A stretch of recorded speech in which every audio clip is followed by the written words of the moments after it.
Bago pa man makalabas ng ating Philippine Area of Responsibility, naging bagyo pa at binigyan ng local name na Dindo itong binabantayan nating sama ng panahon sa itaas na bahagi ng ating bansa. Balikan na natin yan.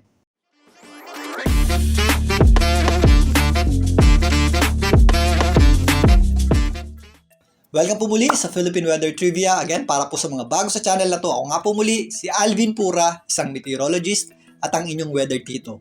Kagabi, habang nakatambay dito sa ating boundary line, itong binabantayan nating sama ng panahon, itinaas din ng Pag-asa sa Tropical Depression category ito at nabigyan nga ng local name na Dindo. Kaninang umaga, umabot pa yan sa Tropical Storm category at nabigyan din ng international name na Jongdari. Ang salitang Jongdari po ay contributed o nanggaling sa North Korea. Ito po ay nasa threshold ng ating Tropical Storm category na may lakas na hangin na umabot sa 65 km per hour, malapit sa kanyang gitna at kung minsan may mga pagbugsong umabot sa 80 km per hour.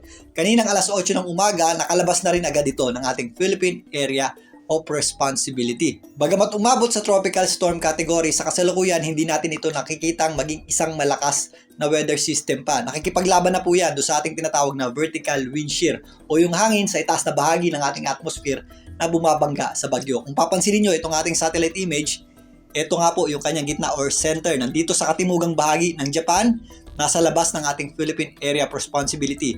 Pero yung bulto ng kaulapan niyan ay nandito sa southwestern section nito o ibabang bahagi nito dahil sa epekto ng ating vertical wind shear. So most probably manatiling nasa tropical storm category yan habang tuluyang umaakyat palayo sa ating bansa. So narito pang official track ng Pag-asa para sa dating bagyong Dindo o yung bagyong may international name na Jongdari. Nasa labas na nga po yan ng ating Philippine Area of Responsibility at tuluyang kumikilos paitaas palayo sa ating bansa.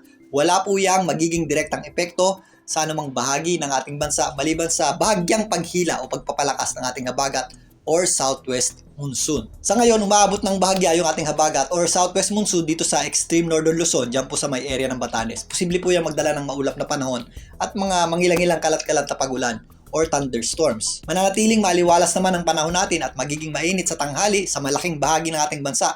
Kasama na po dyan ang Metro Cebu, Metro Davao at Metro Manila. Pero again, posible pa rin po yung mga pag-ulan or thunderstorms na kadalasang nangyayari tuwing hapon o gabi. Kasabay po ng paglabas ng bagyong Dindo, wala na po tayong bagyo o low pressure area sa loob ng ating Philippine Area of Responsibility. Pero ito pong mga grupo ng kaulapan o cloud cluster dito sa eastern section ng extreme northern Luzon ay in-upgrade na rin ng Pag-asa sa isang low pressure area. Ayon sa Pag-asa, ito po ay posibleng pumasok sa loob ng ating Philippine Area of Responsibility bukas. So ito pong low pressure area sa labas ng ating Philippine Area of Responsibility ay designated ng JTWC ng US as 99W Invest. Narito po ang ensemble forecast para dito. Nandun po yung area ng Luzon, extreme northern Luzon at area ng Taiwan.